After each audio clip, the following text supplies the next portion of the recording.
কলকাতা কলকাতা কলকাতা এখন আমার কাছে এমন হয়ে গেছে, মানে কি বলবো, পাড়ার গলির মতো। আগে জানতাম না যখন কলকাতা, তখন কলকাতা মনে বিশাল ব্যাপার মনে হতো। আর এখন কলকাতাটা এমন হয়ে গেছে, মানে আমার গ্রামে যেরকম ঘুরি পাড়ায়, তো সেরকম ব্যাপারটা হয়ে গেছে। A to Z জানি কম বেশি, ঠিক আছে, অতটা গর্ব করবো না, সব জানি বলে, টুকটাক সবই জানি। এই রাস্তাটা ধরে আমি হাওড়া ব্রিজের উদ্দেশ্যে যাব। অনেক লোক কি করে, এই বড় বাজার থেকে মাল নিয়ে মাথায় নিয়ে হাওড়া রেল স্টেশন কিংবা বাস স্টেশন চলে যায়। তো আমি তো আজ খালি আছি, পায়ে হাঁটা হবে আর যাওয়া হবে। এটা হচ্ছে হাওড়া ব্রিজের দিকে রাস্তাটা গেছে বেরিয়ে। বড় বাজার থেকে হাওড়ার ব্রিজ মানে পায়ে হেঁটে গেলে 2 থেকে 3 মিনিট লাগে। আজকে অনেক দিন, মানে কমসে কম হয়ে গেল 5 বছর হাওড়ার ব্রিজের ওপর পায়ে হেঁটে যাইনি। তো আজ ভাবছি পায়ে হেঁটে পারাপার করবো। দেখা যাক পায়ে হেঁটে যাওয়া যায় কিনা, যাওয়া যাবে। পায়ে হেঁটে যাবো, যদি বৃষ্টি যদি না আসে তবে পায়ে হেঁটে যাবো, আর যদি বৃষ্টি চলে আসে তাহলে আমাকে বাস ধরতে হবে, কারণ ছাতা ফাতা নেই, বুঝে যাবো। অন্য জায়গা হচ্ছে কলকাতা, কলকাতার ট্রাফিক হচ্ছে ভয়ঙ্কর ট্রাফিক। পায়ে হেঁটে গেলে কোনো ট্রাফিক নেই, ডিঙাডিঙি মেরে বেরিয়ে যাবো। কিন্তু ব্যাপারটা হচ্ছে এমনিতে বাইক কিংবা বাইকটাও ঠিক আছে, যদি বাসে কিংবা 4 চাকাতে মানে কারে আসা যায় তো ট্রাফিকটা প্রচন্ড ট্রাফিক। এই যে ট্রাফিক দেখাচ্ছি, এই যে আবার হাওড়ার ব্রিজ দেখা যাচ্ছে, তো দেখেছ ট্রাফিকের অবস্থা এদিক ওদিক। আমি ওই দিকটায় যাবো, ওই দিকটায় গেলে কি হবে, পায়ে হেঁটে। ফুলের মার্কেট, এটা গোলাপ আছে, পদ্ম ফুল আছে, মালা ফালা সঙ্গে পাতা, আর এটা হচ্ছে বেল পাতার মালা, সবকিছু। এটা হচ্ছে ফুল মার্কেট, মানে হাওড়া ব্রিজটা, এটা ব্রিজের নিচে ফুল মার্কেট বসে। আবার ওই ব্রিজের এই গঙ্গার পাড়েও ফুল মার্কেট বসে, এটা তো রোডে বসেছে।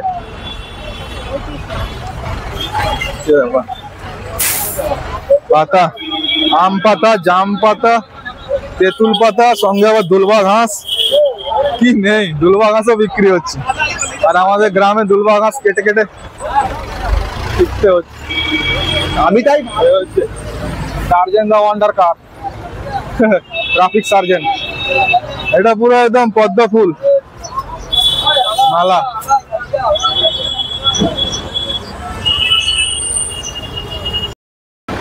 এখানে সব ফুটপাতে কলা পড়ে আছে, মানে কলা পাকানো হচ্ছে, কলা। আর ওয়েলকাম টু রবীন্দ্র সেতু। রবীন্দ্র সেতু মানে যেটা হাওড়া ব্রিজ, ওর নাম হচ্ছে রবীন্দ্র সেতু। তো ওই যে বললাম 10 বছর পর হাওড়া ব্রিজ পায়ে হেঁটে পেরাবো। ব্যাপারটা হচ্ছে হাওড়ায় এলে আমি কি করি, মানে লঞ্চ কিংবা স্টিমারে চলে যাই, গঙ্গা পার হয়ে যায়। আর হাওড়া ব্রিজ দিয়ে কোনদিন বাসে অনেক পারাইনি, মানে 10 বছর হয়ে গেলে পেরাইনি। আমি যাই বিদ্যাসাগর সেতু দিয়েই পেরিয়ে যাই, মানে নবান্ন ঘাট দিয়ে বিদ্যাসাগর সেতু চলে। এই বড় বাজারটা যারা কাজ করেনি সচরাচর, আজকে পড়েছে, তাই পায়ে হেঁটে পারাপার করবো। মানে এই ব্রিজ ওয়ার্ল্ডের মনে হচ্ছে এটাই প্রথম যে একটা এতটা ঐতিহ্যপূর্ণ এবং অতটা সমৃদ্ধশীল জিনিস, এই রবীন্দ্র সেতু। আর এই মার্কেটটা একটু দেখিয়ে দিই, নিচে ফুলের মার্কেট, এই যে ফুলের মার্কেট। এখন সময় একটা, মানে সকাল হলে আরো কিরকম ভিড়টা ছিল সকাল সকাল। এটা হচ্ছে ফুলের মার্কেট হাওড়া ব্রিজের ওপর থেকে। এই যে হাওড়া ব্রিজের ওইখান দিয়ে নামা হয়, নেমে এলে এটা হচ্ছে ফুল মার্কেট। বিশাল ব্যাপার। ভিড়টা দেখেছো, ওই দিকটা হচ্ছে বাস ফাস যাওয়া যাওয়া করে মেনটা, এটা যাওয়ার লেন, আর ওই দিকে ফুটপাথটা হচ্ছে আসার লেন। ব্যাপার। আর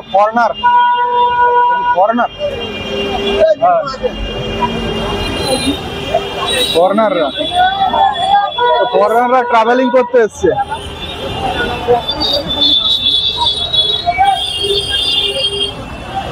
ও অনেক ফরেনার ইন্ডিয়াতে ঘুরতে এলে কলকাতা আসবে, এটাই স্বাভাবিক জিনিস। ফরেনারদের মানে কলকাতা একটা এমনই জায়গা যে ফরেনাররাও জানে যে কলকাতা মানে ইন্ডিয়াতে এলে কলকাতা ঘুরতে হবে।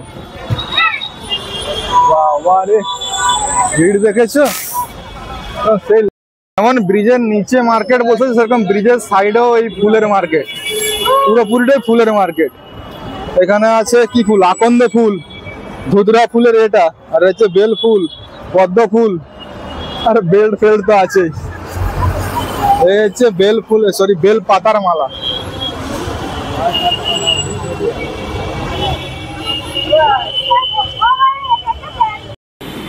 আরে হাওড়া ব্রিজের ওপর থেকে গঙ্গা ভালো করে দেখা একটু, ওই যে স্টিমার চলতেছে, ওইটা হচ্ছে হাওড়ার রেল স্টেশন। ওইখান থেকে স্টিমার চলে বাবুঘাট বিভিন্ন কলকাতা যাওয়ার জন্য। এই দিকটা হচ্ছে হাওড়া আর এই দিকটা হচ্ছে কলকাতা। মানে এই ব্রিজটা হাওড়া এবং কলকাতাকে সংযুক্ত করেছে, মানে যোগাযোগ স্থাপন করেছে। এরকম এটা একটা নয়, এটা অনেকগুলো ব্রিজ। এটা হচ্ছে হাওড়া ব্রিজ, আর ওই দূরে দেখা যাচ্ছে বিদ্যাসাগর সেতু, এটা হচ্ছে রবীন্দ্র সেতু। এই হচ্ছে ব্যাপার। ব্রিজটার উপরে যখন ভারী ভারী গাড়ি যায় তখন পুরো ব্রিজটা হেলতে থাকে, মানে ভয় লাগে, মনে হচ্ছে ব্রিজ পড়ে যাবে নাকি। ভয়ের কোনো কারণ নেই, ঠিকই ঠাকই আছে। মানে বড় বড় যখন বাস, বড় বড় গাড়ি, ভারী গাড়ি, এমনি ট্রাক ট্রাকতে রাস্তায় চলে না, ওই বাসেই চলে। তো বাস যখন চলে মানে এতে হয়, তখন জার্নিং এ পোলটা হেলতে থাকে পুরো। আর এটা পুরো সিসিটিভি ক্যামেরা লাগানো আছে, ব্রিজের মধ্যে পুরো সিসিটিভি ক্যামেরা লাগানো আছে, ভালো জিনিস। আর টিকিট অনলাইনে করে নিলাম, মানে মোবাইল থেকে অনলাইনে করে নিলাম একটু দূর থেকে, কারণ স্টেশনের সামনাসামনি চলে গেলে, মানে প্ল্যাটফর্মের সামনাসামনি কিংবা রেল স্টেশনের সামনাসামনি চলে গেলে অনলাইনে কিন্তু আর টিকিট কাটানো যায় না, মানে ওই সাইডটা ডাউন হয়ে যায়। তো অনলাইন টিকিট কাটাতে দূর থেকে কাটতে হয়, মানে প্ল্যাটফর্ম কিংবা রেল স্টেশনের থেকে 1 কিলোমিটার দূরে টিকিট কাটতে হয়। তো টিকিট কেটে নিয়েছি, এবার যাবো, ট্রেন ধরবো, দেখবো লোকাল কোটায় কি আছে না আছে। তো ট্রেন ধরবো, বাড়ির দিকে উদ্দেশ্য। আর হাওড়ার ব্রিজ ক্রস করলাম, মানে প্রায় 1 কিলোমিটার হবে হাওড়ার ব্রিজটা। তো হাওড়ার ব্রিজ ছেড়ে এবার আমি যাব হাওড়া স্টেশনের দিকে। এখন বাজে 1:22। ওই যে এখানে বড় ঘড়িতে লেখা আছে 13:22, ওটা রেলের ঘড়ি, হাওড়া স্টেশন। তো আর এই ব্রিজটা এইদিকে চলে গেছে, আর এইদিকে ওটা নিচে যাওয়ার রাস্তা আছে, মানে গঙ্গার ঘাট যাওয়ার জন্য। তো আবার সবাই ফটো তুলতেছে আর কি হাওড়া ব্রিজের।